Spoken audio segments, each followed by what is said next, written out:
নমস্কার, সবাইকে শুভ সকাল জানিয়ে শুরু করছি আমাদের আজকের ব্লগ। আজ আমাদের এই বেনারস শহরে তৃতীয় দিন। আজও সকাল সকাল খাবার দাবার খেয়ে নিয়ে বেরিয়ে পড়েছি শহরের কিছু জায়গা ঘুরে দেখব বলে। কিন্তু রাস্তায় যেতে যেতে এই পানের দোকানটা দেখে দাঁড়িয়ে পড়েছি আমরা। বেনারসি পানের সুনাম তো সেই ছোটবেলা থেকেই শুনে আসছি, তবে খেয়ে দেখার এমন সুবর্ণ সুযোগ এই প্রথম হলো। এখন যদিও বেনারস ছাড়াও প্রায় সারা দেশেই বেনারসি পান পাওয়া যায়, তবে যেখানকার যা। ঠিক যেমন কলকাতার মোমোতে আপনি পাহাড়ের মোমোর স্বাদ পাবেন না, সেরকমই বেনারসি পানের আসল স্বাদ ও আভিজাত্য হয়তো এই বেনারসে বসেই পাওয়া যাবে। তাই আর ভাবনা চিন্তা না করে পান সাজতে দিয়ে দিলাম আমরা। অনেক কিছু উপকরণ দিয়ে উনি পান সাজাচ্ছেন, কিন্তু কিছু কিছু উপকরণ চেনা গেলেও বেশিরভাগটাই অচেনা। এই যে হয়ে গেছে, আপাতত এটা রাখা থাক, পরে আয়েশ করে বসে খাওয়া যাবে।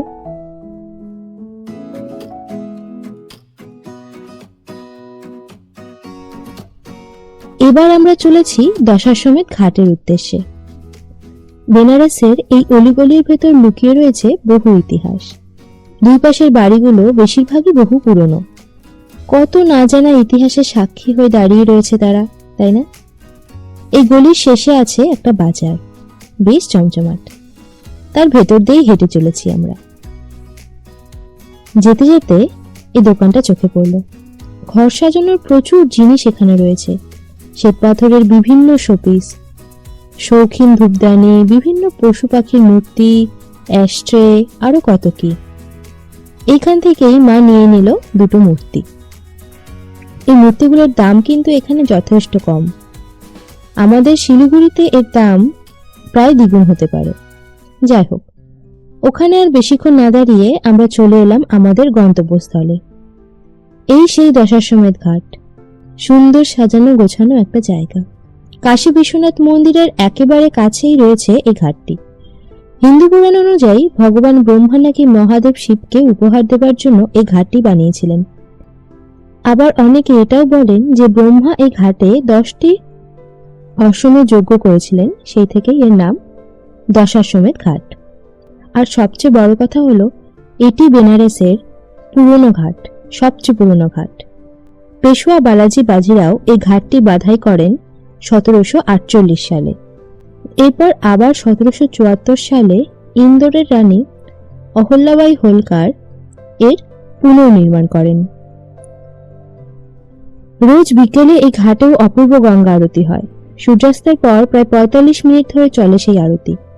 প্রচুর মানুষের ভিড়ে তখনও নাকি গমগম করে চারিদিক। আমরা যারা ফেলুদার ভক্ত, তারা তো জয় বাবা ফেলুনাথে এই ঘাটের কথা বহুবার পড়েছি, আবার সিনেমাতেও দেখেছি।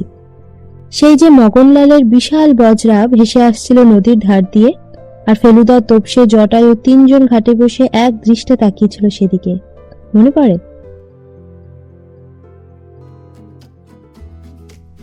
গল্প করতে করতে আমরা বেরিয়ে এলাম। এবার একটু বাজারটা ঘুরে দেখব।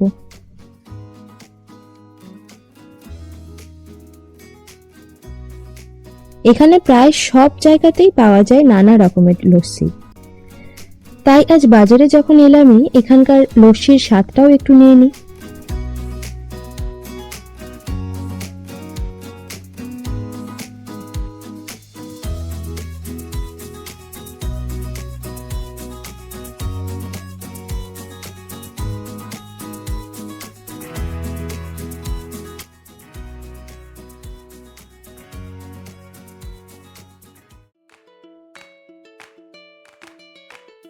এখানে মা কিছু ব্যাগ দেখছিল। এই ব্যাগগুলো নাকি বেনারসি কাপড়ের তৈরি, তবে দেখতে কিন্তু বেশ, বলুন। এগুলো ছাড়াও অন্যান্য অনেক ধরনের কাপড়ের ব্যাগও রয়েছে দোকানটায়। এরপর আমরা যাব শাড়ির দোকানে। বেনারসে আসবো অথচ এখানকার অথেন্টিক বেনারসি শাড়ি দেখবো না, তা হয় কি? তাই ওনাকে বলাতে উনি আমাদের নানা রকমের বেনারসি শাড়ি নামিয়ে রাখলেন। চলুন ওনার মুখ থেকেই শুনে নেওয়া যাক কোনটা কোন ধরনের বেনারসি। एक बनारसी देखिए ये है, ये फैब्रिक देखिए, फैब्रिक चलेगी, ফেব্রিকটা দেখো তুমি। फैब्रिक देखिए, मैं इसमें डिजाइन कलर पैटर्न आपको, ये आपकी प्राइस आएगी प्रॉपर बनारसी की है 4250। বিয়েতে পরার মতো শাড়ি কিন্তু देखिए খুব সুন্দর। ये होती है ओरिजिनल बनारसी 4250। अभी मैं आपको प्लेटो दिखाऊंगा। अभी ये आपकी आएगी मशरूम बनारसी, इसको छुइए, फील करिए इसको कपड़े, এই কি নরম कापड़ गो। एकदम सॉफ्ट है और एकदम नरम। किसी पे डिजाइन पे कलर पे मच जाएगा। ये आपकी आएगी 5850 में आएगा, इसमें जाल में आएगा। पूछा जाए तो मैं ये लूँ, देखिए क्यों? ये 7000 की इसका काम बड़ा